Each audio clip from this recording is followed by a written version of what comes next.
Welcome to another episode of the Mompreneur Huddle podcast, season 3, y'all. We are rocking it, and I'm still at all about our new set. So I'm just bragging because this set is amazing, and we are in the huddle, and this is our new huddle. And today we have an amazing guest traveling all the way from Houston, Miss Jasmine Robinson, joining us from Collegiate Moms. What's up, girl? What's up? I just want to tell you a little backstory about us. Like, this is our first time meeting in person, but Jasmine was actually one of the guests on a Tap In Tuesday that we had on last season. And she told me, she said, Tammy, if I'm ever in Atlanta, I'm going to call you and we're going to do this podcast. Yeah. And my sis kept her word. Yeah, my sis kept her word. Yeah. Welcome to the Huddle. Thank you so much for having me. I was so excited. No problem. To come here, and you were the first person that popped in my mind. Like, in my head, like, you're my Atlanta friend. I'm like, let me figure out what's going on. Absolutely. And I was just like, I have to connect with her. Yes. Like, there's no way I can come here and not stand on my word. And I appreciate that. And I appreciate it. And then, of course, we have the stay-at-home mompreneur with us today, my co-host, Miss Toya. Hello. Miss Toya. So that's going to be your other Atlanta friend. Yes, absolutely. We're already, she don't even know. She don't even know. I stand on my word. You're going to be like, stop coming to Atlanta, Jasmine. Like, I'm here. I'm here. So, Collegiate Moms. Mm-hmm. Just tell us a little bit about that. I know about it, but tell everybody else a little bit about Collegiate Moms. Yeah, so Collegiate Moms is like my baby.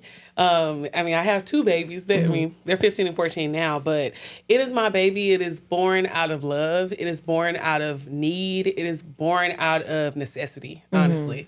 The way it came about, so just to back it up a little bit more, when my dad fell victim to gun violence when I was 16 years old. It was a month before I graduated high school.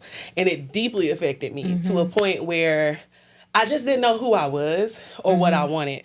And when I turned 19 and I got pregnant the first time, and then I had my other daughter when I was 21, 22, it was just like, I remember crying out, God, give me something. Mm-hmm. Give me something that's mine. Give me something that makes me stand out. Right. And so I didn't know that it would come through adversity, but a lot of the things in my life have come because of adversity. So wait, let me ask you a question. Why were you asking God for that clarity at that point? Like, what, aside from the tragedy with your dad, what else was taking place for you to, hey, I need something? What else was going on? I was looking for my identity. Okay. I didn't know who I was outside of being a mom. Like, once you have children, your identity is wrapped up in that. Absolutely. And I felt like I had no individuality anymore. I felt like everything that I was doing was just for my kids. And I said, and I'm so glad that you asked me that, because I never really, I guess, explored it. Yeah. But it really was born out of this idea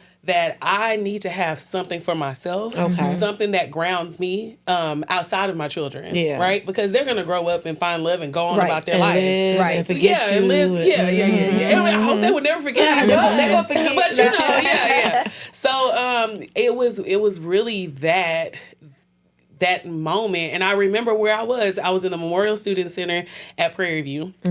And I just remember closing my eyes and saying, God, please give me something. I said, me and my dad, we had a very close relationship. Yeah. And so I kind of talked to him as well. I did. I was like, Dad, like, give me something. Give me something. Like, I don't want your death to be in vain. Yeah. I want to have something that's going to change the world. And oddly enough, he wrote me a letter.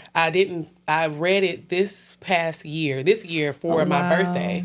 He was in jail a lot when I was growing up. Wait, he wrote you a letter. This was your first time reading it, or you reread it? I don't remember it at all. If I did read it, I don't remember it. Oh, wow. A friend of mine, my best friend since 4th grade, her mother kept saying, I have something for you. I have something for you. Mind you, I have lived my life. Like, I went to college, got married, moved to Austin. This is my friend from Houston. Okay. I came back to Houston after I got a divorce. Okay. I moved to Pearland, which a lot of people don't know, but Houston. I'm about to say, is that Texas too? Yeah. Okay.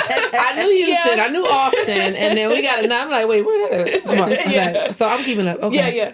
So I moved back and we reignited our friendship. But that has always been my best friend. Like since I was a child, you know, you have the childhood best friend, and you go off and you have your you know, your older best friends. And so her and I reconnected. And long story short, her mom kept saying she had something for me, and my friend was going through a very sensitive time. She had just had a miscarriage, and her favorite flower is sunflowers. So I brought her some sunflowers, and she was crying, and she was like, "Oh, by the way, I have something for you." And when I was younger, I was very into scrapbooking, I remember scrapbooks. Yes, loved me a scrapbook. And I kept every little thing. And so she was like, it was a scrapbook from I think it was my 11th grade year. Okay. And in the very back of the scrapbook were 2 letters from my dad. And I was like, I've never seen these. I don't remember. I'm sure I've seen them, but I don't remember them at all. Right. And on the front of the letter that he wrote me, it had my birth date on it, and it was for my birthday.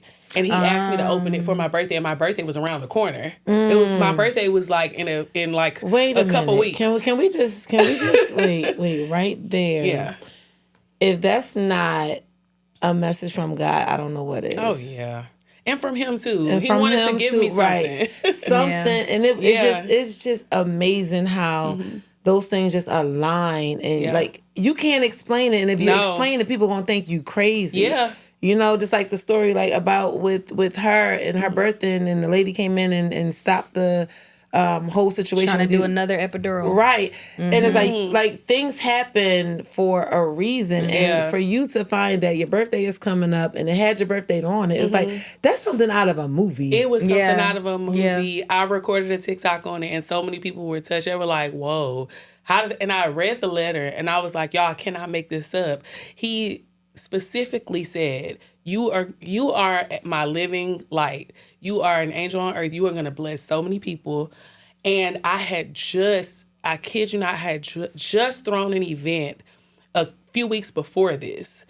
It was around his birthday. So it was 2 letters. One I read for his birthday, and the other one I read for my birthday. Okay. His birthday is in June. My birthday is in July. Okay. And so both of the letters were when I can't explain the way that it hit me, but he asked me to visit his mother. That was one of them. His mother lives down the street from me. I hadn't seen her in years. I was going to go to his grave for his birthday, and I know for a fact he said, I'm not there. He wanted me to go see his mother. I tried to go to his grave. I called over to the cemetery. I said, does he have a headstone?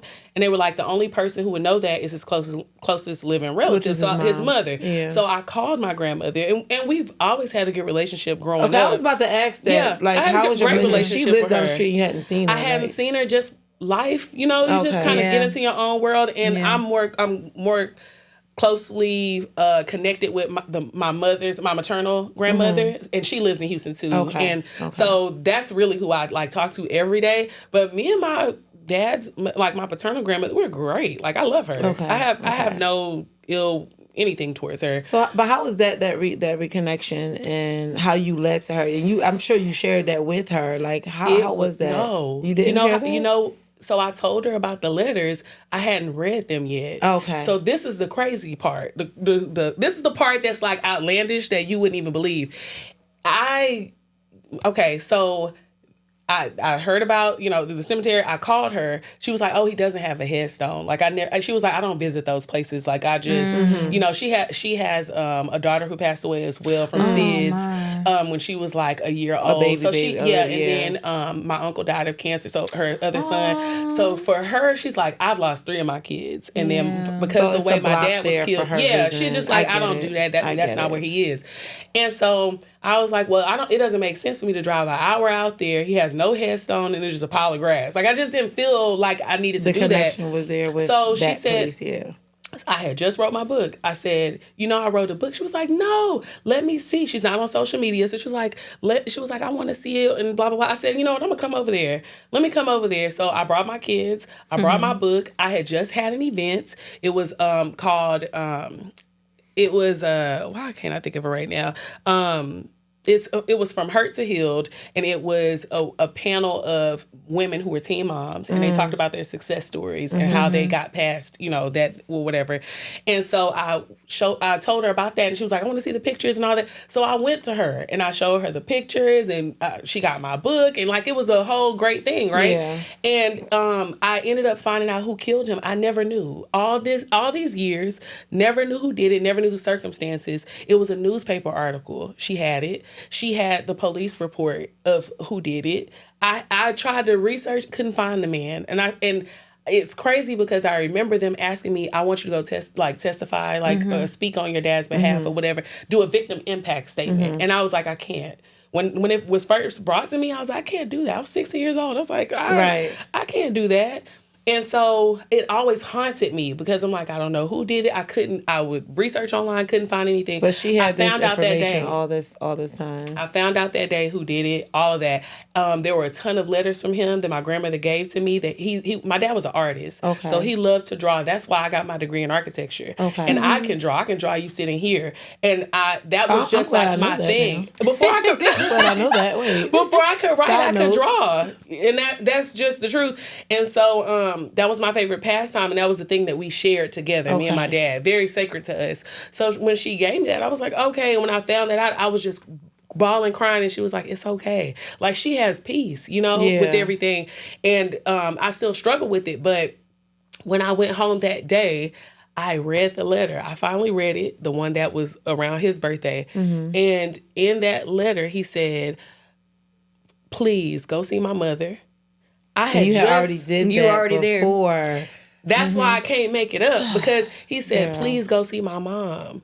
Do that for me, please. He said, she's getting older. Make sure you go see your great grandmother too, which is his grandmother. Wow. But she has since passed on. Okay. But even at her funeral, I spoke at her memorial and all that stuff. And before she died, I remember her crying and saying, this may be the last time. And it was.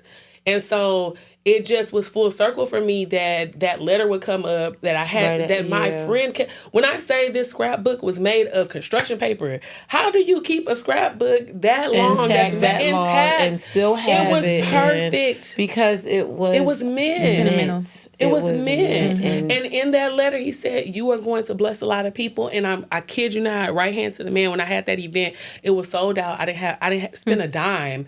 Everything that I got for that event, it was 100 people there. I didn't spend a dime. The food was donated. The shirt, these T-shirts were donated by my best friend. She was like, I'll pay for it. Don't worry about it. I didn't have to spend a dime. And we raised $1,600 for the scholarship fund off of $20 tickets. Yes. You hear me? I didn't know nobody. People were trying to talk about my flyers. Well, someone brought that up. Oh, your flyers aren't the best and blah, blah, blah. It ain't about the flyer. Whoever's in the room is going to be in the room. And I'm doing it. That's it. Right. And I'm doing something. I'm providing you a platform to get out here and speak. You're a speaker. So you know, not you think, but you know that everything that transpired, it pushed you and lit that fire even more for you to not fail at what you're doing. Absolutely. I knew I could not fail because when God says yes, nobody can say no. Nobody can say Nobody can shut a door that he opened for you. Girl. And those people who try to stop you, those will be the ones who have to open it for you. They'll have front row seat. Them.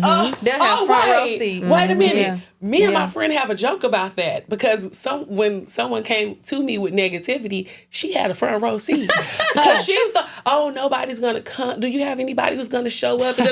Baby, we were sold out 3 days before the event. The day after that call, and I had to tell her, you have to be careful. And she wasn't trying to come from a negative place, but I said, you have to be careful how you put your mouth on people, right? And because you can deeply impact them and what they're trying to do. If I was in the stage of baby faith like I was in the beginning, when I was like, I don't know if it's gonna work. I don't know. It's kind of shaky. Like a toddler, you learning how to walk for the first time. You trying to get your bearings. And if someone scares you, it may knock you down or make you fearful of ever trying again. Right. But I said God protected me from that. He put a hedge of protection around me so that any negativity that may have come, it didn't happen until I was strong in my faith, until I knew what I had, until I had all the sponsors. Everything was taken care of, and we were literally 95% 5% sold out. That so is when dope. that came to me, I That is said, so baby, dope. God already ordained it. He already Right. blessed it. He said it's happening. And if you don't want to be there, you don't have to be there. Oh, no. And I'm like, okay, cool. Love the girl. It has nothing to do with her. And I don't want to make it about her. But I in that lesson, what I learned is when people are starting out and your friends are doing something, it's not a little thing. It's a big thing. It's never a little thing. Don't little sis Don't people's downgrade. stuff. Don't you know what downplay. No. Don't right. The big it's one. big. Yeah. The big one. Yeah. You don't do that to people because you don't know if people are strong enough to handle that. And thank God I was. You probably show her a lesson as well too, because that speaking into people, that is a real thing. And I made it a point now to make it a good habit to test the waters before I even unload or unpack anything on anybody. Because sometimes people are not in the right mind to receive any type of criticism, even if it's coming from a place of love. Yeah. How would you what I test mean? the waters, Tammy? What you mean by testing the waters? I'm going to test the waters to see what's going on. How are you feeling about that? I'm going to ask you how you're feeling about where you are in that moment. gotcha. How Be are ready you to feeling about receive. your event? You know, what are you feeling about it? What's going good? What's going bad? Do you need any help with anything? Gotcha. Okay, and then I'm going to ask, well, if you don't mind, let me share this insight, good, bad, or indifferent, that maybe is going to help you. And then I'm still going to let you know after that you can take it with a grain of salt. You can pick up out what you need, but I'll be doing my due diligence by letting you know, sis, I've done this before, I'm going to give you this advice. Yes. And you know when someone is coming from a genuine place or just a place of negativity. And I think we spoke about that on the last People show. project how they feel on other people. Yeah. You know, maybe the young lady Yeah. wanted to do something like you, and she didn't have that faith or she didn't have that belief in herself to do what you did. You know, I'm always like a picture person. Like for me, like I always picture things. You know, in movies when they have like the devil and God on one shoulder. You know, and people when I'm going through things, or for me when things are going for me, I always like, it's literally like a movie. It will be those people that nitpick or that say certain things to you, and you got to push through that. Yeah. I'm so glad that you pushed through that. Yeah. You know? And the beauty of Yeah. it is that, again, like you pushing through that taught her something. Oh, for And that's sure. the value that For I like sure. to add. For And sure. it's never a I told you so moment. It's never. You know what I'm saying? It's a you can do it too now. Yeah, moment. for sure. You know what I mean? Absolutely. For And sure. that's the Absolutely. ultimate way you show confidence and security in yourself. Yeah, You know what I mean? And I love that. And I wish nothing but the best for her. Absolutely. I always, whatever she got going on, I'm like, I support that. You know, like she's a young Black woman and she's doing great things. And that I never would have had her on as a panelist if I didn't think her story mattered. Yeah. And even after that conversation, I knew she was coming from a good place. One thing I will say is I don't allow other people to dictate how I feel in totality. How do you get there? Let's talk about that. Honestly, I think confidence comes from adversity because being the way that I am from the time that I was young, I've always been told you could do anything, you could be anything. And there's like a double-edged sword that comes with that, right? Because when you're failing, you feel like a failure. Girl, yeah. Because so many people are telling you what you can do and you like, bro, When you're winning, you feel like a it's too failure. much. Yeah, you're like, Yeah. why are you putting so much pressure on me? So I think from a young age, I've had confidence. I've always felt like I can do anything, be anything. I was first grandbaby on both sides, so I was spoiled. Yes to the first. with love. Yes to the first. To the first. You know, it's I'm a lot like, riding on you when you're the first, right? Yeah. You know that. For okay. sure. I'm like, I'm the David Ruffin. Yes. I always tell my Ain't cousins, nobody I'm coming to like, I'm see you, David Otis. Ruffin and y'all the Temptations. Like, Exactly.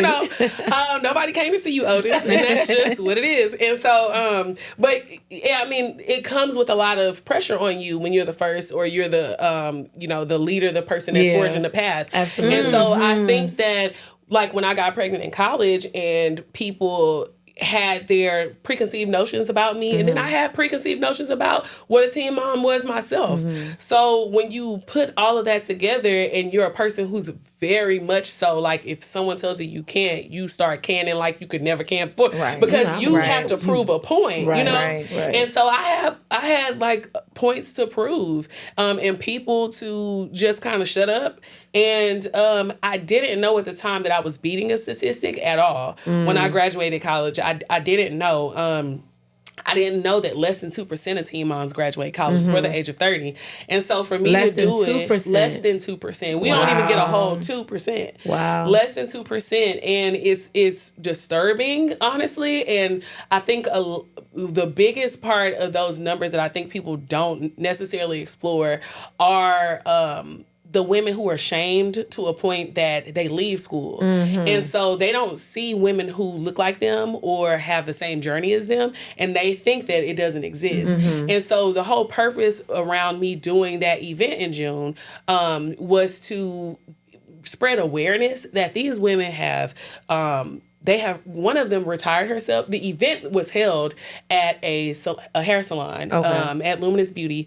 Shout out to Shanita.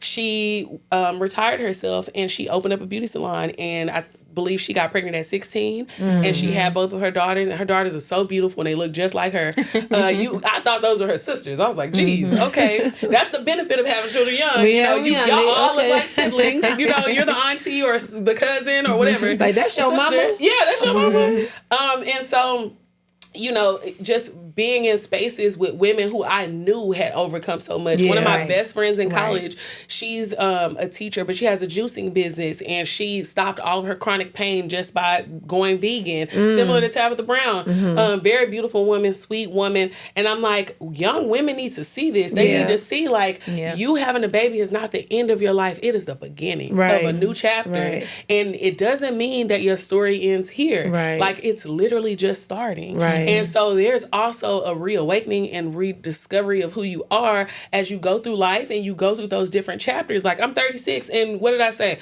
I feel like I just started living as opposed to surviving, as opposed to feeling like I'm living in a deficit all the time. I'm like, okay, I make above six figures. I can sit in first class if I want to one time for the one time. Like, is it always the best decision? Financially, I think we spend money on a lot of things. I go and buy Starbucks 3-4 times a week. There goes my first class. I could have just sat, you know what I mean? But even with that, that the question of is it expensive? Can we afford it? The person that you are and what you do, you're going to make a way to afford the things that you want to do. You know what I mean? It's never the question of we let that fear or that anxiety, not fear, because fear is if there's adamant danger, like immediate danger right there, but anxiety of it's too expensive. I don't want to have to pay this back. I don't want to. We may not be here tomorrow. We may not be here next week. You said and if I gotta go and create a new course or create a program or have an event to help me pay, but that's what I'm going to do. That's my job. That's what I'm going to add value to be able to afford and actually live my life. And I want to touch on something that you said about exposure or bringing awareness to that demographic. It's nothing like finding your community. It's nothing like finding your people. Your tribe. Because when your tribe, exactly. I felt like when I was at the highest point of my weight, I was almost 600 pounds, and I felt like no one understood what I was going through. But until I got around these people who were actually losing weight and then had to go on that journey and now need like skin surgery, I'm like, there's a lot of people. There's a lot of people. I don't even know the numbers. I don't know. But there's a lot of people who went through what you went through. But because we were confined to just this area, this box, the world is so much bigger than just your box. It is. And you don't have to suffer in silence. You don't. You do not have to suffer in silence. And that's why I congratulate women like you and like you who tell their story. I always encourage everyone, tell your story, because you're saving that one person from jumping off the ledge. I'm telling you. Like, bring her in, give her a hug. Like, let's be besties. Add her to the group chat. Add her to the group chat. Add her to the group chat. That's a group chat I actually would be in. So I do have a question though. Who was the person in your life that you were very shocked when they started doing the sides and whispers and the doubts? Oh, I don't know. Sides and whispers and the doubts when you first got pregnant. Like, who was that one waiting to see you fail that you were very shocked to find out? I'm supposed to name them? No, not name. I mean, you can if you want. This is the Huddle. No. But and it's never any shot or dick to that person. It's just about transparency. Because sometimes it be like a mom or an auntie, and it's like I was very because those type of people, the ones that are close to us, have most effect on us. And okay, so funny enough, on the Lyft ride over here, I was having a conversation with the Lyft driver, and she was a teen mom too. Oh. And she told me that her 16-year-old daughter is sexually active. She has a boyfriend. Okay. And that her daughter came to her and told her, and she's, taught her how to be safe because she's going to do it anyway. So she's like, taught her how to be safe. She loves the boyfriend that she has and all that stuff. And she's like, I think he's a good guy. Like, he's studying to be a chiropractor or whatever. Wow. It's her first love. And I don't want to push her away by saying, she was like, at first I was very mad. Like, I didn't like it. She was like, but then I just kind of took a step back and I'm like, I don't want to lose my daughter by trying to stop her from growing up because it's just a part of it. Right. She was like, do I feel like she's too young? Yes, but she's going to do it anyway. Right. So I might as well teach her how to do it. Guide her. Yeah. Not giving permission. Yeah, exactly. But I want you to come to me. I'm not going to say the wrong way. Right.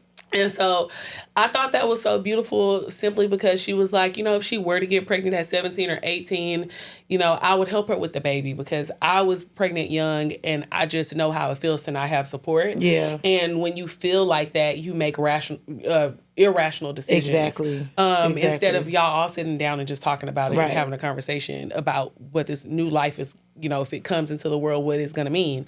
And so just thinking about that, when I first found out I was pregnant, I didn't tell anybody because I was told before I was pregnant, don't come back here with no baby. Nobody's going to help you.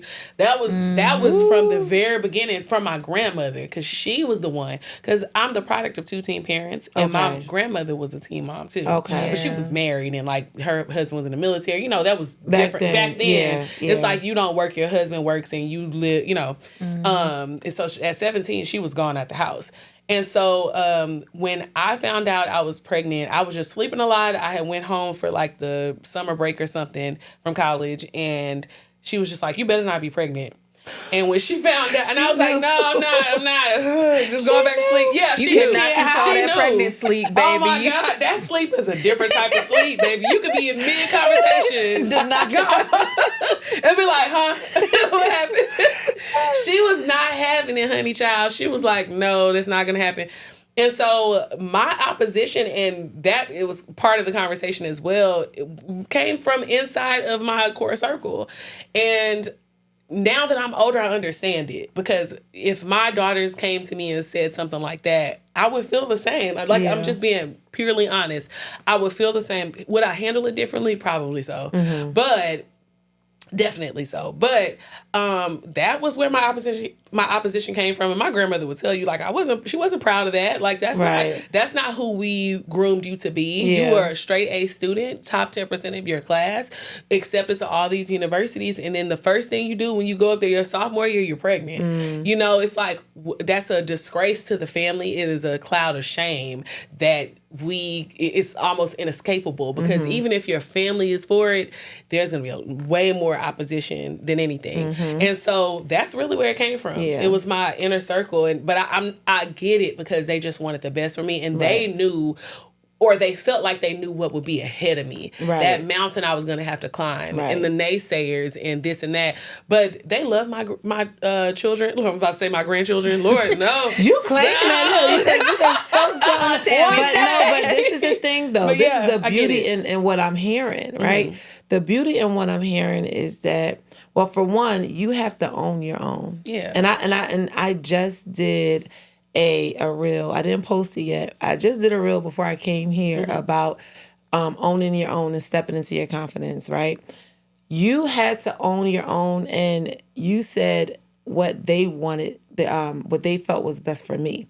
What they just wanted the best for me.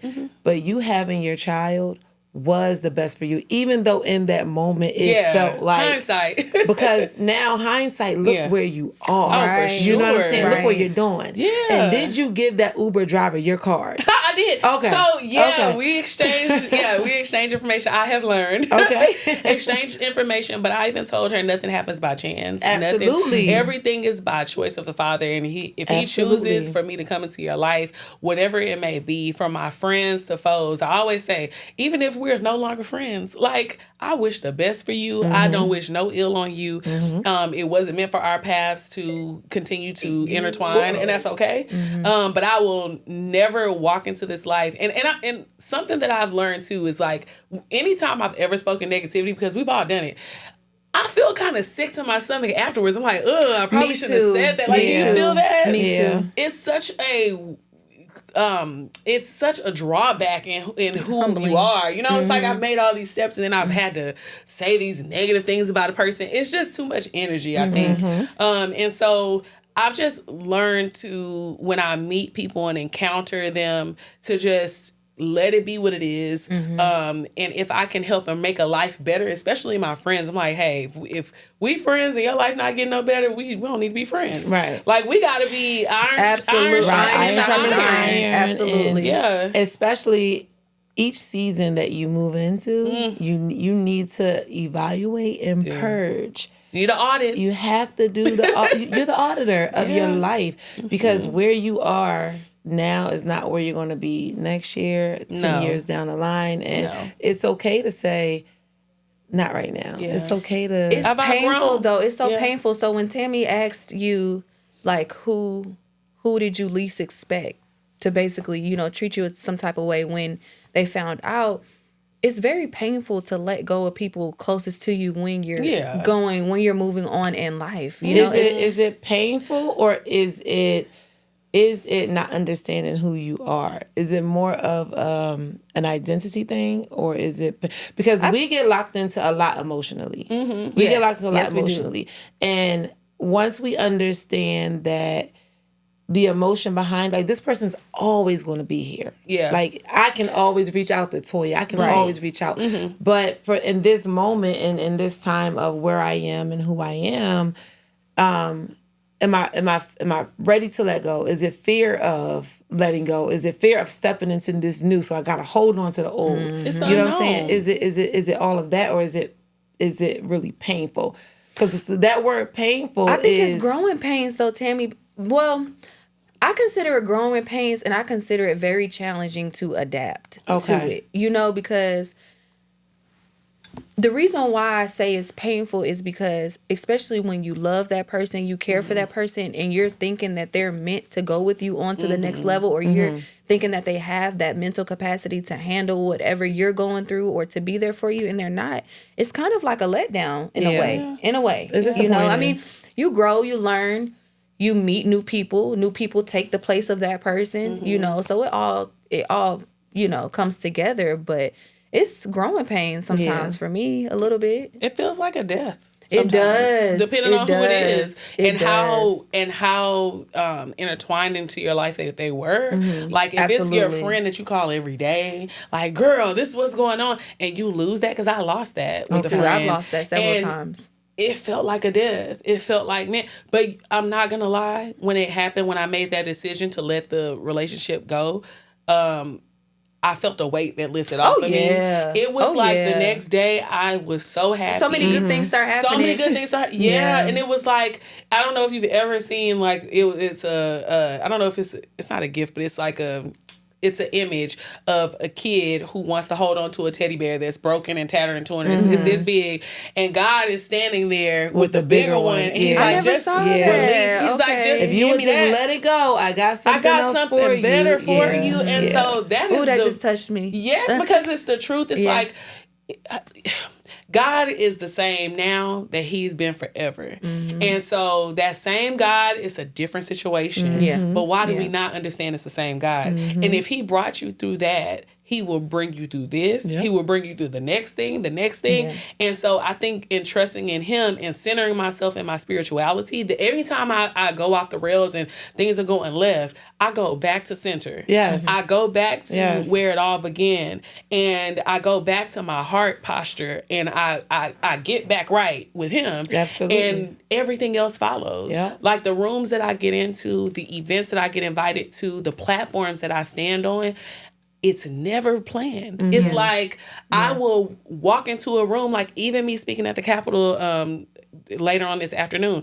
It was just something that happened. It was not something I thought about. I did not expect to be in Atlanta. It was just never in the cards. It wasn't on my bingo card. Put it like that. It was on God's It was on God's card, and He cards. knew the desires of my heart and what I had spoken to existence 6 months ago. I was like, sometimes you don't even be remembering what you just be Girl, talking like. Let me just say something. Let me just say something positive. But that's happened for me sometimes. Let me just speak positivity, and it starts happening. And a lot of times we have to realize that sometimes God sends us so we can come back and get those people or so. Because sometimes we have to realize that we're talking to the people who we used to be, not who we are right now. That part. You know? That part. Because if that's a way of life, that's what gets the world going around. Because if everybody did the same thing and everybody was the same people, we would all be sitting here like, okay, what's next? Like, what we doing? Yeah, exactly. It's funny that you said that, because even in my speech for the Capitol later, I say, what would I say to my younger self? And I said, I love that question. The thing that I would say is, baby, we're gonna make it. Yes. Dry your tears, baby. Like, we're gonna make it. This ends well. Don't cry for me. Don't cry for me, because I get to the other side of all of this. And so that thing that you're crying for, like I am currently living in an answered prayer, and I say that with my chest for real, because I am living that. I'm breathing that. When I wake up and I look at my ceiling, I'm in the house that I built.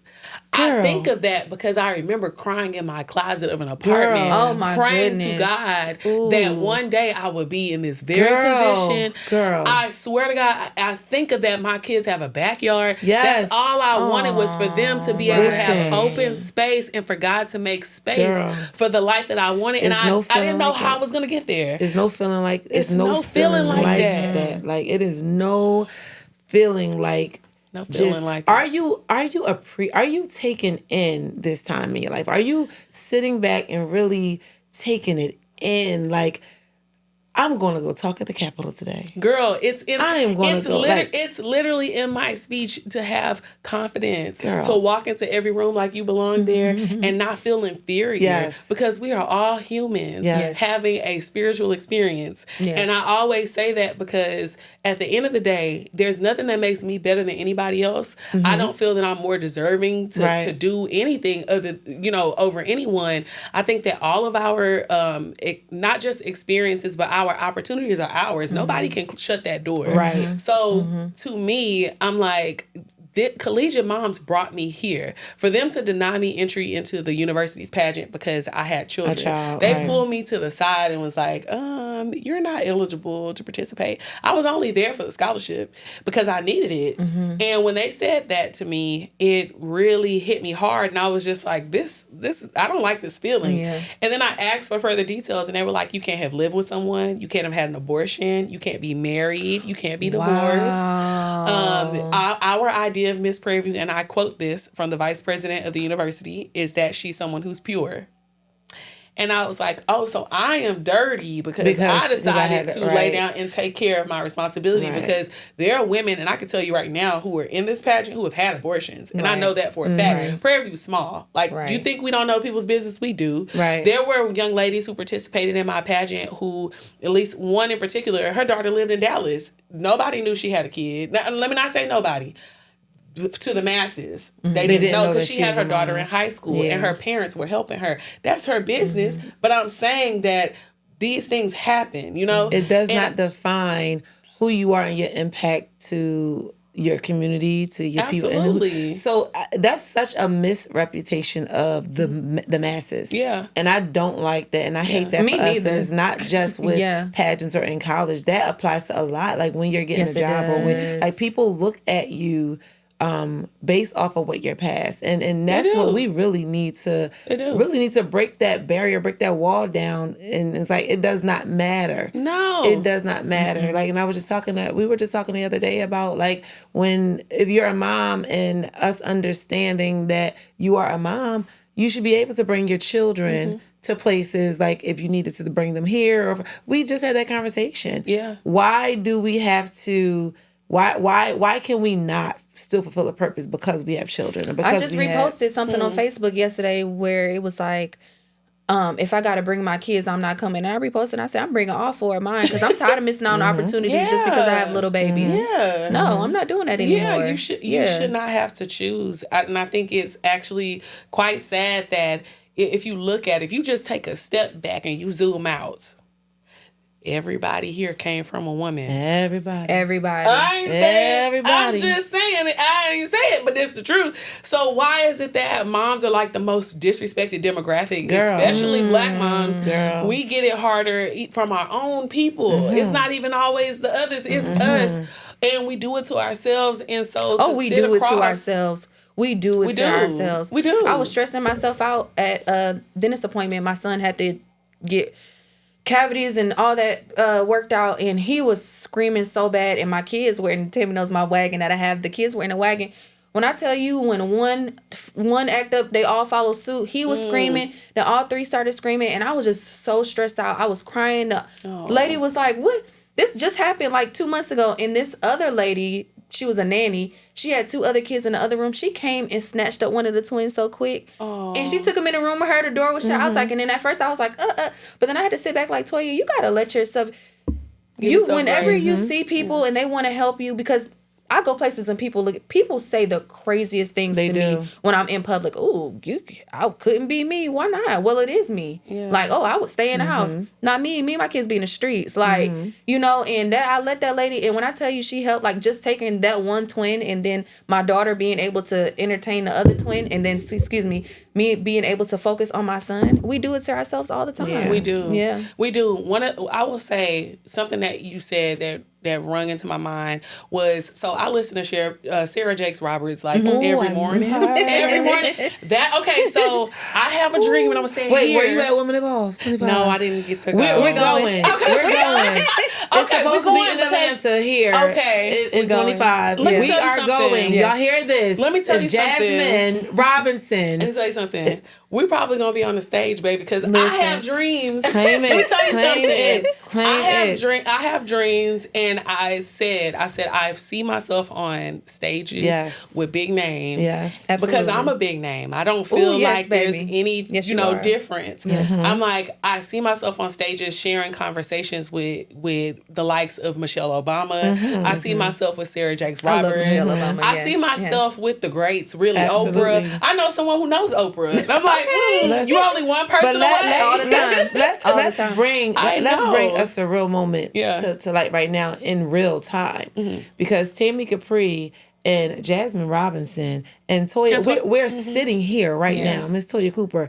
We are the greats. Yes. We are the greats. And it's always about networking across. It is. Networking across and not upward. Yeah. We are the greats. So next year they're going to be saying, I want to sit in a room with Tammy Capri. Period. I want to sit in a room with Jasmine Robinson. I gotta be in a room with Toya Cooper. Yes. You know what I mean? Yeah. So this right here, this is a mark of history for her story. And I just want to point that out. For sure. And I am all for speaking things into existence, putting yourself on a platform for yourself. If no one's putting you on the platform, put yourself on it. Yeah. That's why I started community organizing, really. Yes. Was because I'm like, you know what? I can get a venue and I can get people to get up here. And I don't want the people who already have a light shown onto them. Yeah. I want to get women with real stories. Not that these other stories are inauthentic, but we've heard them so many times. And it's in real time when it's somebody you don't know and it's in real time. Yeah. And then they can go back and say,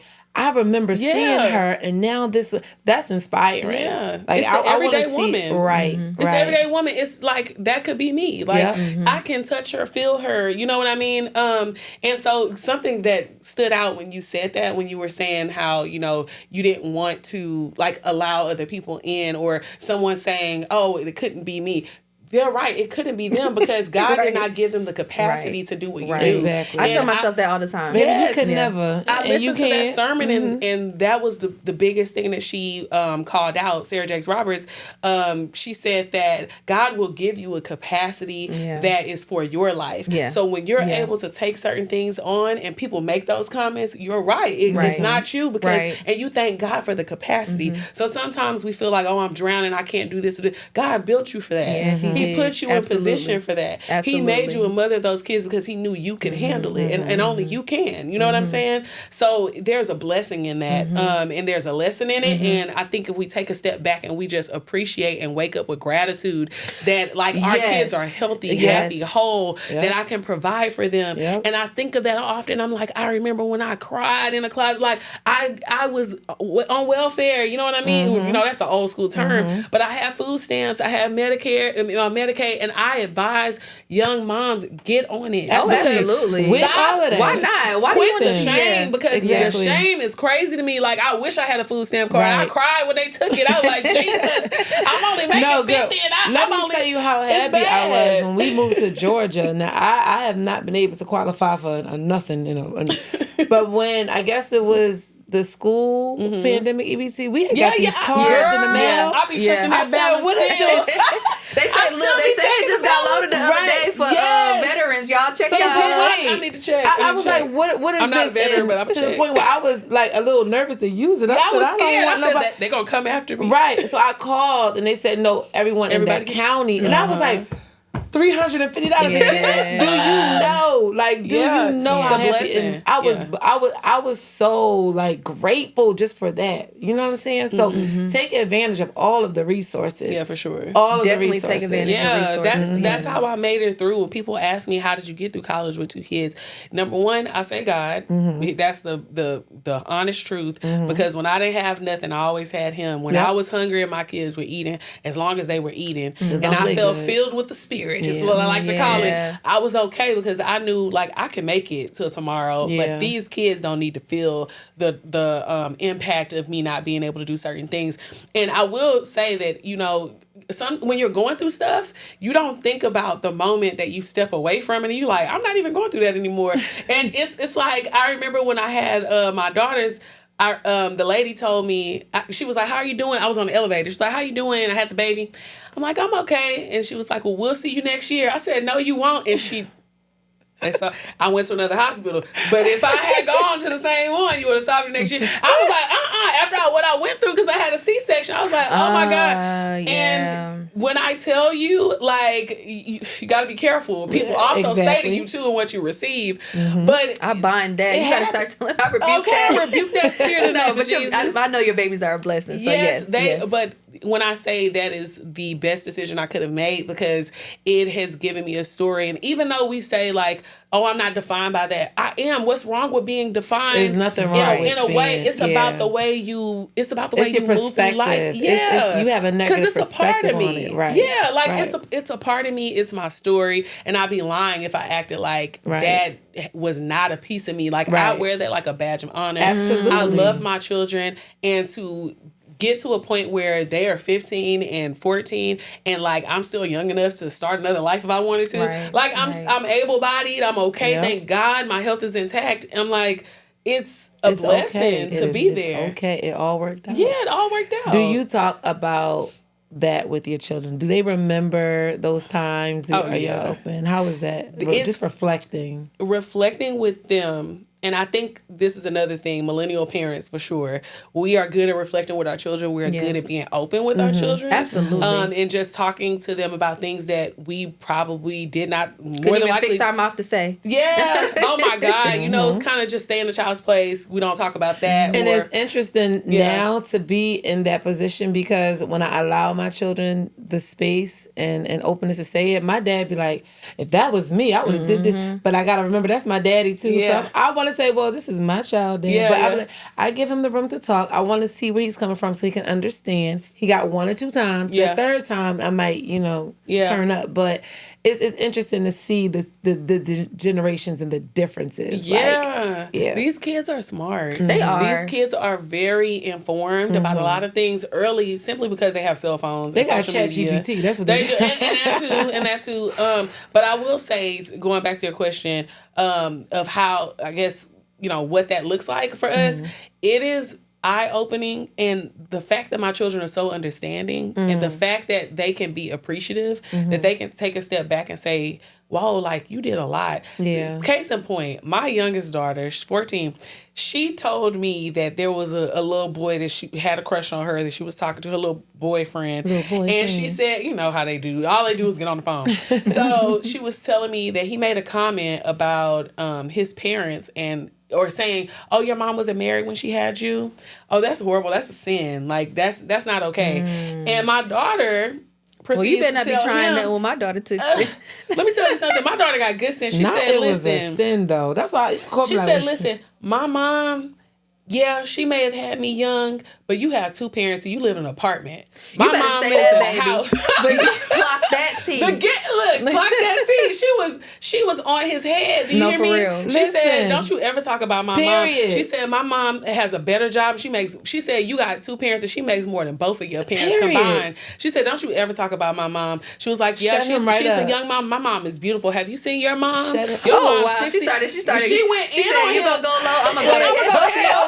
He opened that door and baby stepped in it, okay? Well, since we're talking, have you seen your mama? Girl. And by the way, When I tell you, all I could hear was the gunshots, and I was like, "Please don't load it again, please." but in the back of your mind, you're like, yeah, baby. Me in the background, empty the clip. I was so proud of her, and I said, "Wow," because sometimes you just don't know what they're really soaking in. You don't know what they Right. think You don't know about what you. they You think. don't. And you hope that they think of you highly, and you hope that they take with them the lessons and values, and that they saw when I walked across that stage, and they understood what that actually meant. Yeah. And it's not amazing. just We for all- me, but for them. We all have. Tammy has one daughter. I have one. You have two. When little girls watch their moms, they Yes. watch everything that their moms do. They do. So Good, I better, love and how different. yes, I love how open you are Yeah. with your daughters, and I know that they're older, but keep doing that. Like Yeah. keep because we don't know what they're thinking. We gotta ask, sometimes. Yeah, And, those yeah. teenage years are really different. Yeah. And people, I will say, people have asked me like, oh, how are you doing with those teenage years? I know they're like probably crazy acting and doing this. I said, actually, no. I'm thankful that they're not really Amazing. rebellious. Right. Like, they love to be at the Right. house. Can my friends come over? That's a reflection of you. That's what I was gonna That is a say. reflection It of you. definitely is. It I definitely try is. not to take the credit, but I am proud of them for just. I mean, and they're not perfect children because I'm not a perfect person. None of us are. But, like, I've never experienced them running away or, like, feeling like they can't just come and talk to me. They've had moments where they're like, I was scared to tell you or whatever. And I'm like, I try to create an open environment as much as possible, but also with respect, right? Because I don't want you to feel like we're besties and you can just talk to me any kind of way. I'm still your mother and advising you, but we are friendly to a certain extent. And I take pride in my kids feeling comfortable and confident to say, this is something that happened at school, or this is something someone said to me that hurt me, and I want to be open with you about it. And they try their little hand at, oh, mama, can I tell you this story? Can I cuss on this part? No you can't. And I tell them, no. My younger sister, she's 7 years younger than me, she knows she don't even curse around me. She's like, you're like my aunt. That's so funny. I love the respect You're a there. second mom. Yeah, I don't the do respect that. there. But you know what she says? It's because you lead by example. Yeah. And I know the way that you carry yourself, that certain things it's not appropriate for me to. And I'm like, you can be yourself. And she's like, no, I have begged her, just be yourself. She's like, no, you don't want to know me. That's so funny. That's so funny. Yeah.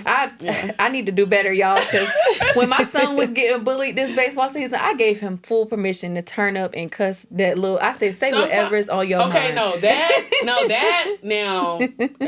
we on the same page, because my daughter went through it, and I said, listen, I went up to the school. I said, there's this girl. My daughter's 6'3". She's 15. Okay. What? Yes. 6'3". 6'3". Shout out to the tall 15. girl. Listen, Yeah.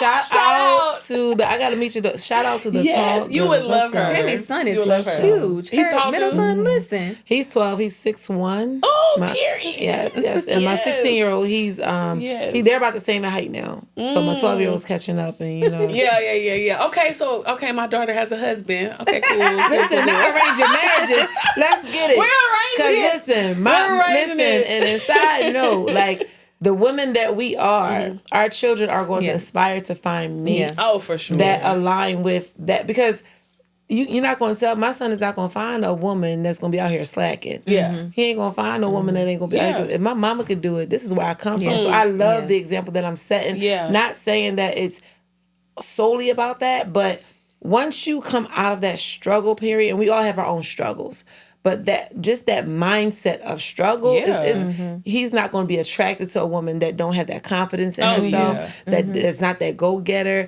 that if you lose it all, we're not going to get it back, that's supportive. Like, and I love that, you know? And I love when I can meet someone, and I would love it for, I'm speaking it, if I can meet someone and he said, Mama, I'm dating her, and her mama is just like me, and her mama is on the same, that want to uplift, that want to inspire. I'm like, yeah, she the one. Yeah. She the one. Come on. When's the wedding? Like, come on. Because I love that, you know? And I think that shines a different light on our community as a whole. Like, that's what we really need to be promoting more of. And this is why we have to do our parts. Yeah. We have to do our parts, like, with each other. Absolutely. So, but how do you handle, because you about to have adults. I know. You about to have adults.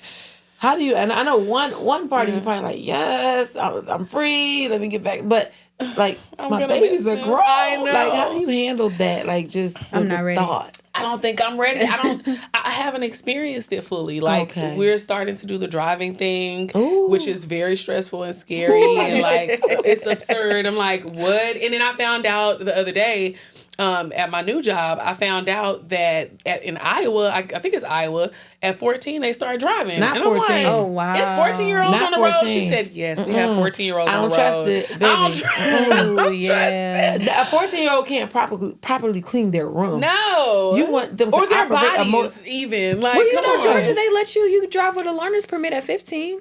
I learned that down here because when my son, when That's we came, he was crazy. getting his ID last year. The lady at the DMV, she said, well, if you would have did the test, he could have did his permanent test. I said, at 15? Yeah. Because I think in Philly, we had to wait till 16. Yeah. But even then, Like, why? Like, Yeah, why God do you bless need to the be I babies driving? on gotta the road. remind you to clean the dishes too much for you to operate a vehicle. So we just gonna keep all of these babies in prayer. But I do feel like the early on, if they're starting now, the more you do it now, like get over that hump of anxiety. Yeah. I think I've been driving since Have I was them like 11 or comfortable. 12 because we have land in Alabama. Oh, you was I was just gonna outside. say, yeah, we yeah. have land in Alabama. So Oh, she we was outside. always- Yeah. Yeah. Okay. No, I think for me, because I'm on the verge, I do have that in my mind of, okay, when they leave, do I want to downsize, get me a little apartment downtown with a sky rise, I with know the that's right. with a little concierge or whatever, and just be spoiled and live my life and rent out my house and just keep the house, but move on to that type of lifestyle. I don't really know. It's almost like the world is my oyster at this point. Yeah. And I told my kids, because they were like, we want a home to come back to. We want our old rooms and this and that. And I was like, baby, we could be in Paris. Right. We could be, in Mexico. Right. Like, we could be doing all types of stuff on your vacations. And, we don't necessarily have to live in this way that society thinks that we should. Right. And so I understand the sense of normalcy, but I think normalcy is what you make it. What you make it, and exactly. what you believe. And I'm like, this may be the time where me and my kids can travel and we can go do things with each other. I try to be very intentional that every year I take them on a trip or we go and do something. I think the first time they traveled, they were like 5 and 6, and I took them to Mexico on a cruise, and they've been on a cruise twice, and they loved it. And then they got on a plane for the first time last year. So we're experiencing a lot of firsts. And I think it goes back to that conversation of instead of just surviving, like actually living and being able to say, you know what, I'll book the flight Just and go. we can go Let's and just we do don't it. have to live a life of lack anymore. And kind of taking the pressure off of myself to always feel like I could end up in a scarcity, in a scarce situation. Just that scarcity mindset is so strong. I think also just in the Black community, like, who are you to deserve luxury? Oh, she thinks she better if she's doing this or doing that. And I am. It's like, Oh, I love it. she said it. But I mean, it's definitely a sense of I'm doing better for myself. Yeah. So why should I not have luxuries here and there? And obviously being fiscally responsible is very important, but it's understanding like, hey, I can spend the extra $20, the extra $30. That may seem small to some people, but that's a big deal. Yeah. That, okay, I can get the shrimp on the side. Like if that's what I want to do, and not feel like I'm doing something that's inappropriate or something I don't deserve. And so I think with them just getting older, it's exploring what the options could look like and what our situation would be. And it's really what I want to make it out to be. I know that's right. And so them going to school and getting their education is priority number one. But if my child came back and was like, school wasn't for me, I want to be an entrepreneur, or I want to do this, then let's figure that out and what that actually looks like. But I'm always going to be there to support my children. Right. So even if I'm in the high rise downtown and they want to come home, home is wherever I'm at. Exactly. So they'll never be a locked door. Right. And so I let them understand that and know that if you go and play, my daughter oldest been playing since second grade. She has hoop dreams. She wants to go to the WNBA, and rightfully so. And so that's where my money has been going to ensure that she has these opportunities and that she's able to go to some of these WNBA games and see how they play and things like that. She got an opportunity to sit on the front row. So you just added another thing, because I know how busy sports mom is, because I'm a sports mom. It's a lot. Ooh, yes. I'm a sports mom. I gotta come to one of her games. I used to hoop, y'all. I'm short, but girl, listen, might as well throw me a basketball, give me a jersey. I played basketball at this point. Did you? How tall are you? I'm 5'9". I played in middle school. What I'm saying is, at this point, I feel like a basketball player because you go I'm so always much. there. Put me on the roster. Let me be a coach. Like, do something. And that's how it is. It's a lot. I love the fact that you're developing their mindset about that so early on. Yeah. I love that, because when I don't know about you two, but I know me coming up, and like you said, back in the day, it wasn't normalized. You had to go to college. You had to go to school. You had to be a nurse, a laborer. You know what I mean? Like, you had to do something. Well, because we fought for that. We fought for that. So why would you? It's like voting. Like, we fought for that, so then why not? I think that's where that mentality came from too, for sure. Because we were not allowed in those spaces. We weren't so allowed. Like, so we had to. But for our parents, it was so hard for them to understand. No, there's another way. And it's just showing. You got to be able to compete. You have to. You have to.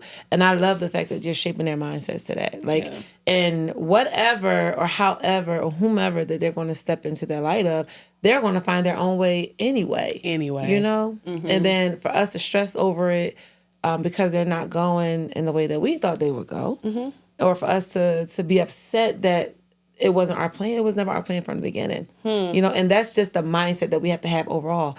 No matter what happens, it's okay. God laughs at our plans okay. anyway. Girl, He's like, baby, that ain't even how your 2025 about to turn out. You're doing all of that stress, and I already... And that ain't even happening. It ain't even happening. You're worrying yourself for what? It's like That's you don't even know you about to break your toe, and you think you about to run a marathon, and you stress. You just don't know. God's like, sit down. But I do know one thing that's in your future, though. I do know one thing. These book sales. Yeah. These book sales. Yeah. So tell us about this book, From a Small Seed, Dreams Bloom. I like that title. Yeah. I like From that. a small seed, big dreams bloom. Oh, big. I didn't even see the big. It's the okay. big. There we go. I know. Okay. We're working on it. We working on it. It's hiding right there. I see it now. Look. But yes. So this book was written for 2 years, and I just never put it out. Sometimes we get into a space like how you said, your mind kind of gets polluted by what other people may think, or just feeling like you can't. And so the way that this happened is actually very beautiful in my opinion, because a friend of mine, she actually helped me with my very first pageant when I was in college, and she didn't have any children. And so I never understood really what her connection was with Collegiate Moms, but I knew that she did our graphic design and all that stuff. And I was like, oh, that's really cool. I just thought she helped out because we were cool, you know?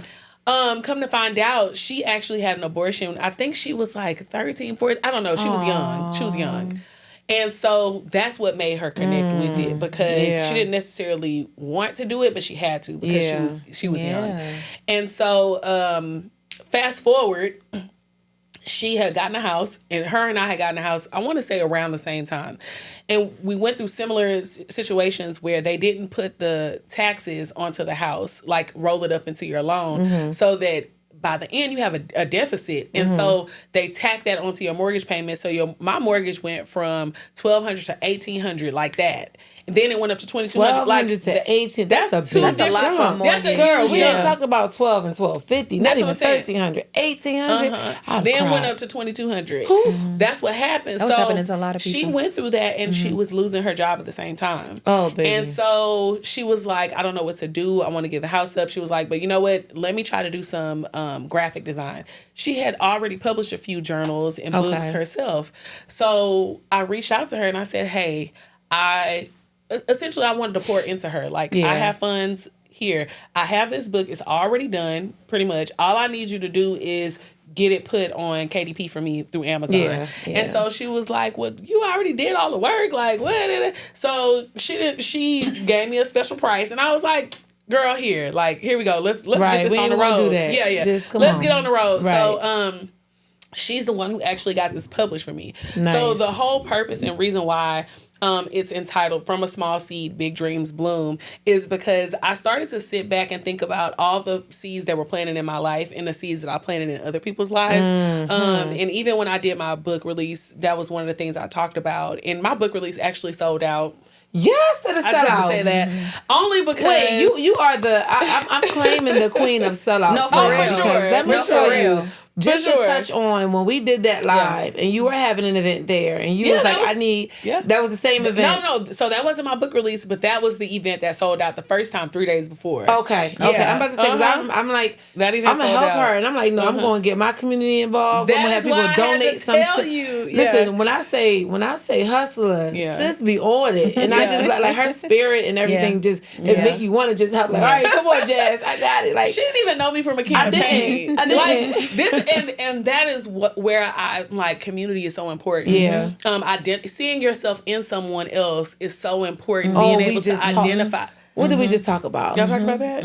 Because she was like, Tammy, I just don't know why I don't know what the verbiage you said, but it was ultimately I ended up saying because I see myself in you. Yeah. You know, and it's making me want, and maybe it is God. I'm not gonna say maybe, but that is so important. Like when we have these reoccurring conversations, it'd be confirmation to me. Yeah. Because you done said 5 things that just made me recall conversation that she and I had or I just did this morning. I'm like, thank you, God. Like, it's God reaffirming it. Come It's God saying that is what it was supposed to be. That's and what it was supposed to be. It's popping out. That word is popping out because that's where it's supposed to be at. Right. And so even in my book, it being a 40-day transformational journey for the reader is to retrain your mind and reprogram your mind to be more confident, to be more forthcoming in who you are, and affirming what you should feel about yourself. Absolutely. Like, I am strong, I am powerful, I am resilient, I am all those things. I am a person who can be broken at times. Like those things happen, but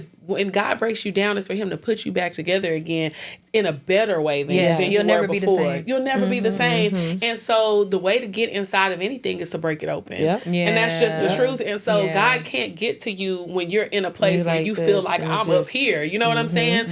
So He will break you down where you're vulnerable and you say, I surrender. And that is a real thing. And we think of surrender as something to make us feel inferior or less than, or you've lost the battle because you surrendered. But that's not what it is. It's you laying it down. It's you disarming yourself, allowing Him to come in, allowing Him to just.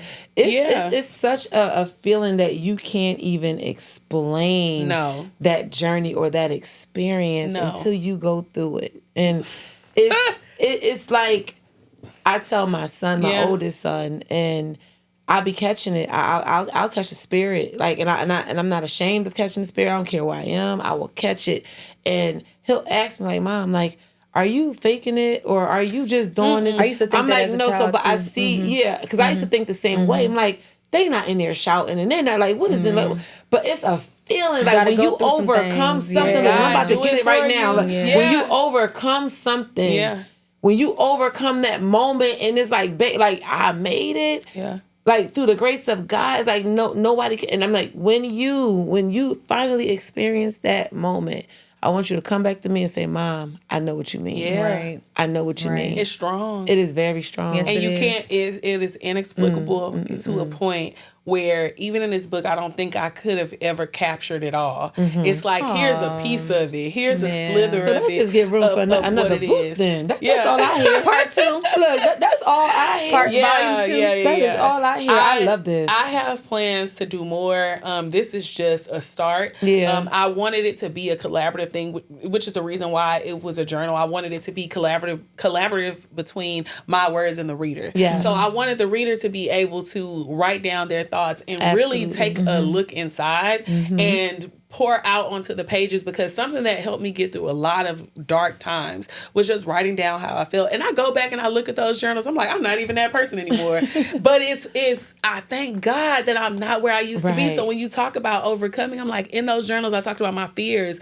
Oh my God, I don't know how I'm going to do this, how I'm going to pay that. And I am beyond that now. But reading those words and seeing even the way that I was writing at that time, just all of that in such haste, everything was so quick. And I'm like, I write so much better than this, but it shows the emotions that were evoked at that period in time. And so to me, for it to be a journal was a way for the reader to connect with my words, and for them to be able to take something back from it, that they look back at this and they like, whoa, I'm not even in that place anymore. But it's good to be able to reflect. Reflection is so important. And I think that is how we get past the things that we've been through, because I don't carry a lot of things with me anymore. Like, I've unpacked a lot of suitcases. And today I'm carrying something a lot lighter, but I'm still carrying something. And I'm okay with that. But I do remember there was a time where, I had a couple check bags, trying to go somewhere. And I'm excited about where I'm going to go and the people that I've met. And I just know it's not by chance. Like, it's by God's choice. Absolutely. For sure. In the right time and in the right headspace. And just to add on to what you were saying about the baggage, we're always going to have the baggage. The process is of relieving yourself of that baggage. We must continue to do. This right here is not just a one and done, or not just a tool to look back to see where you are.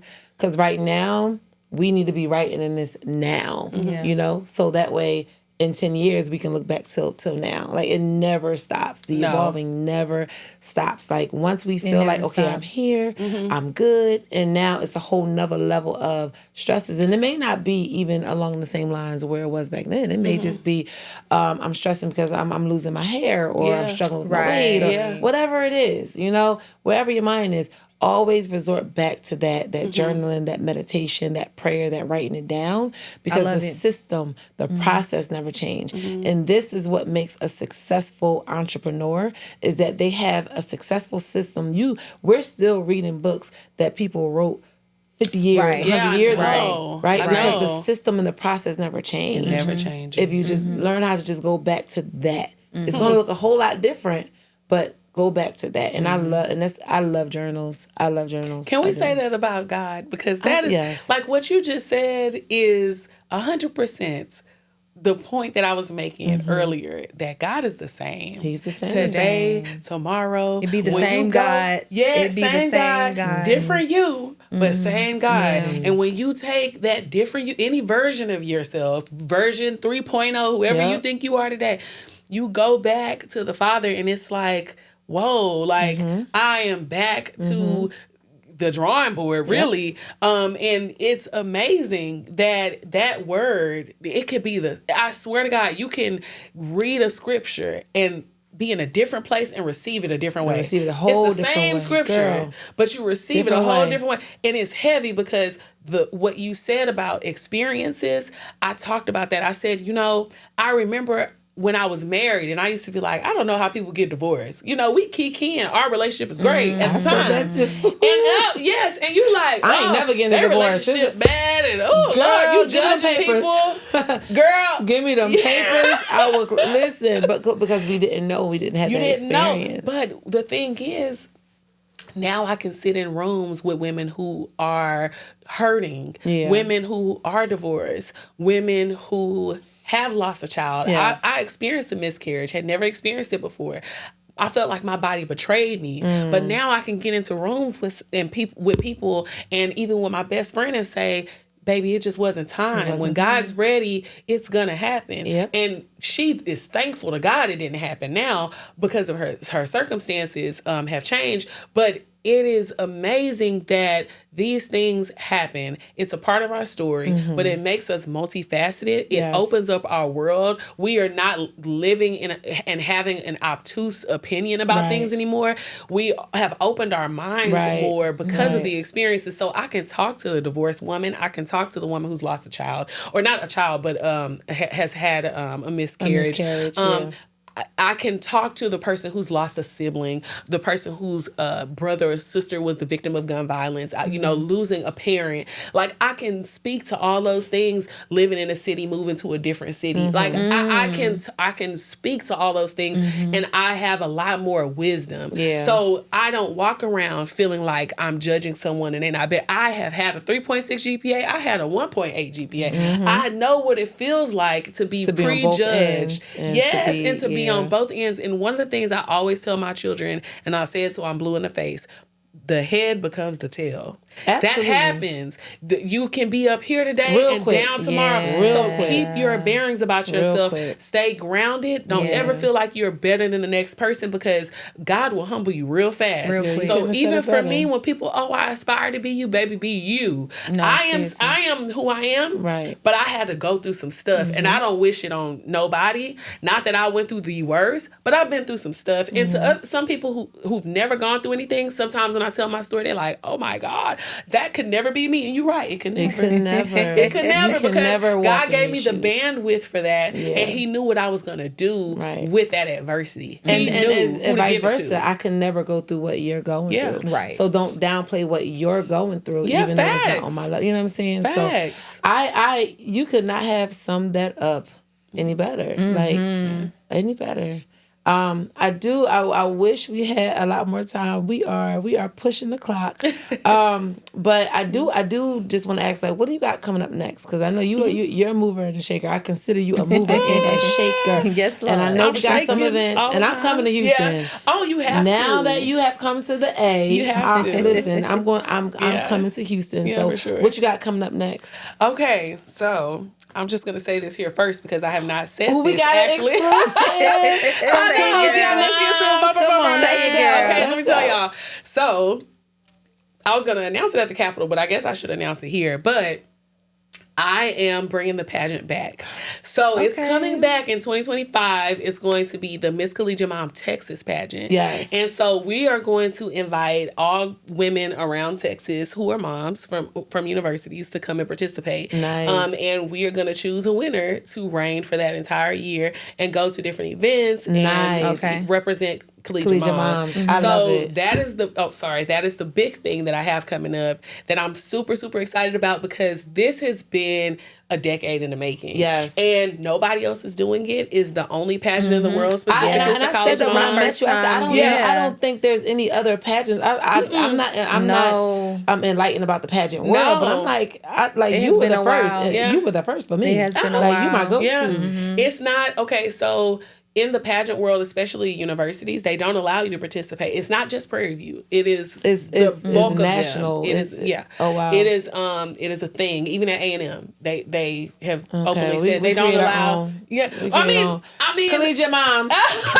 Collegiate Moms. So there's no pageant that has moms at the forefront. Yeah. They are definitely in the foreground, and so they have like different pageants. I want to say like the Miss Black and Gold. It's always some other title or name, but it's those women could possibly be included, but it's not a university level. Thing. No, right? It's not a university level. You can't be the face of me because you have that. Right. But I'm going to be the face of us in our community, and we don't need that. Right. You know what I'm saying? Yeah. So I commend that, and I love that. It's an open lane, and I'm like, I've like I said, I asked God, please give me something for myself that I can affect the masses. And so to have a woman get on stage is more than a pageant. Like these moms, especially the ones who have just had a baby, you know, in college, they, and even before that, like you said, your kids are 2 years old, but still you feel like you're in that postpartum era because you are. And so these women get on stage and they wear a bathing suit, and some of them it's their very first time wearing a bathing suit since they've had their children. And it is not a judged part of the pageant, but it is a part of the pageant that's about confidence and reinstilling that in them. And I've had women, I'm not lying, they got up there and they wore you have to wear a one piece with a sarong, but that's very similar to pageants. And the reason that I did that is not everyone is comfortable wearing a two-piece, and I do not discourage them from doing that. But since it's a university pageant, which was the reason why I said, you know, everybody wears a one piece, you wear a little sarong and stockings and your heels, but you would be surprised if you weren't a mom how impactful that was for every single one of them. For them to get, even for me to get up there and do that, it's women who never had children. That is a hard thing to do. And so for them to get up there, a whole nother thing. For them to agree to get up there, I've had women cry their eyes out and say, oh my God, I can't believe I did that. I feel so strong. I feel so powerful. I feel seen. Yes. And it's like celebrating your body after that is so hard. Yes, it is. Your body has changed, especially when you're young and you're around a bunch of young people and they have, you know, their bodies with no children. It's intimidating. So that is one of the special parts about the pageant that I love. And then there's also a part where they have a thrust. So whatever it is that they want to be their reigning year of, if it's if it's something like making healthy decisions, or if it's something like strengthening your faith, or whatever their platform is for that year, that thing that they want to push, is a part of the pageant as well. So there's a few things, and the whole point is for these women to encourage other moms, not to kind of push them into teen motherhood or anything like that, or to celebrate teen motherhood. It is to celebrate the fact that they kept their children, they are doing it happened. They're in the university. That's it. We're just owning this is what it is. Yeah. And it's saying that I'm still enough, and I have been. I still hate the fact that you have to put that disclaimer in front of it. It's not that we are condoning, or it's not that we are. No, it's whatever's going to happen is going to happen. Yeah, but we still have to put, and I hate that. Like, it's not that I'm saying that it's okay or encouraging, but even if I am encouraging it, because in real life they're probably already sexually active.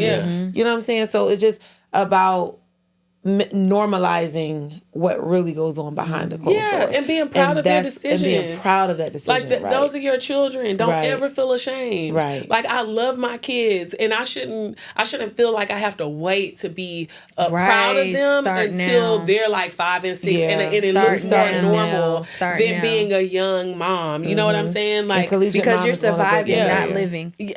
Because you're surviving. That part. And I want to eradicate that. Carl gonna get me. We using his line. I know. He's like, say nothing about podcast. Shout out to his podcast. But no, I commend you on it, and I can't wait to see what's going to come, because I'm going to be watching. I'm going to be supporting. You're going to be there. With the pageant. Let me know how we can help. Yeah, I will. We could probably I can't wait to come. Yes. We could probably bring the winner into the huddle, have a conversation with the winner. Y'all don't understand. I already see the crown, and it's going to happen. And all the things, it just being at the forefront of a conversation that has been needed to be had for so long. And I've noticed that media outlets are starting to talk about it a bit more. I was just on Fox 26 talking about it on the nightcap. And Go ahead with the media. Come on. And that was my television debut. I said, Lord, I see what you're doing, and I'm humble, I'm grounded, and I'm excited. And so I'm looking forward to that, and it has been a thing that God has protected from anyone else taking it from me or whatever.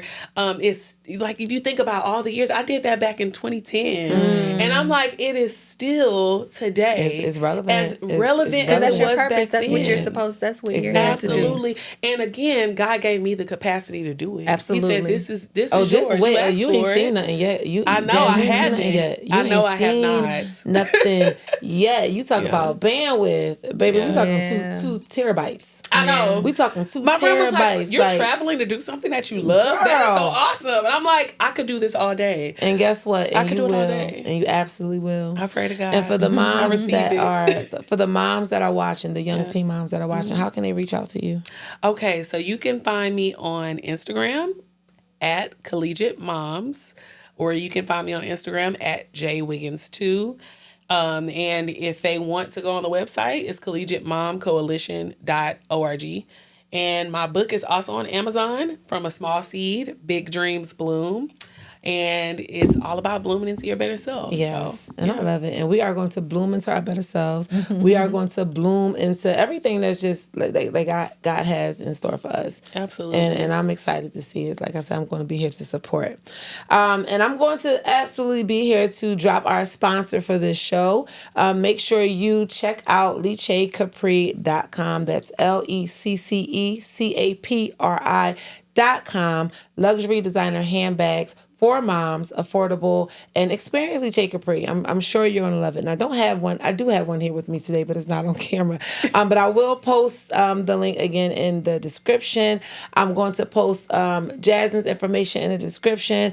Toya's information is going to be in the description as well. Reach out to us. Go to the Mompreneur.huddle.com. Leave us some love.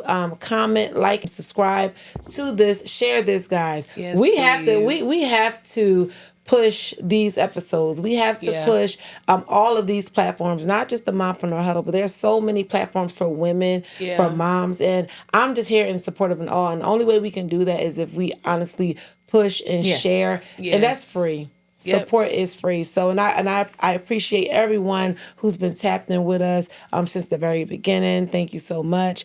Jasmine, this was such an amazing conversation. It was. This was such I'm so happy I love your made energy. time for me. Girl, I so love your happy. energy. I just Same. love it. And I'm going to eat it all up. I'm going to soak it all in because I know I'm Both going to of need y'all. it. Both of y'all are amazing. Yes. But until next time, Toya, do you have anything else you want to say? No, I really enjoyed this conversation. This was the new same. topic for me, Yeah. so I'm just sitting back interested, and I was so glad to have you on the huddle today. Yeah. I'm so happy to meet you. And you're welcome My in the new Huddle friend for anytime. Atlanta. There you go. Yes, are you welcome in the Huddle know, I got to anytime. drop the exclusives here. Girl, yes. That's what I gotta 'cause do. Your second home about to be Atlanta. For sure. I can feel it. I'm good. You know I what? can Maybe feel that's it. where that skyrise needs to be. Like my little Period. apartment. Girl. Maybe it needs to be in Atlanta. You know what? Okay. Listen, They're building a lot. Listen, It's a things lot. gonna happen, and we're gonna watch Yeah. her evolve. Yes. We're gonna watch the show evolve, and we're just gonna get it. And for all of you moms out there, if you need the support, tap in with the Huddle because we're all here. Yes, we are all absolutely. here, and we got you. Oh, could I say Yes, one thing? go ahead. I do want to give a shout out to Tiara. Shout out to She's in Tiara. Atlanta. She is the one who's throwing the Female Entrepreneurship Day at the Georgia State Capitol. Okay. So I do want to give a shout out to her because Shout out to she is the Tiara. reason why I have What's this our company? opportunity. Is Media Girls Tour or No, so the Media Girls Tour, I think that's who she's doing it with. Okay. But hers is the TLJ Agency. TLJ Agency, So okay. TLJagency.com and Girl Boss Suites. She has HTX and then she has just Girl Boss Suites. Send which me is started her in page Atlanta. on Instagram. Like, I'll make sure I send send you her information. Yeah. But I just want to give a shout out to her because she's the reason why I have this opportunity. And she's been creating a lot of opportunities for women in love Atlanta it. and also Houston as well. Yeah, So shout- I'm go ahead, proud of her. Tiara. I Go love ahead, Tiara. Tiara and, What's and up, Destiny girl? because they do that together. And They're Destiny? co-owners. Yeah, they're Okay. owners of Girl Boss Suites. Nice. So love both of Nice. them. Yeah. Shout out to y'all. Shout out to all of the girl bosses. Shout out to all of the mompreneurs. And shout out to all the queens that just don't give up on a day-to-day basis. Absolutely. Yeah. If you woke up this morning, you are blessed. Yes. And you have Highly another favored. opportunity to get it right. So crowns on, Yes. chins up. Until next time, we'll see y'all. We love y'all. Thank you for joining the Huddle.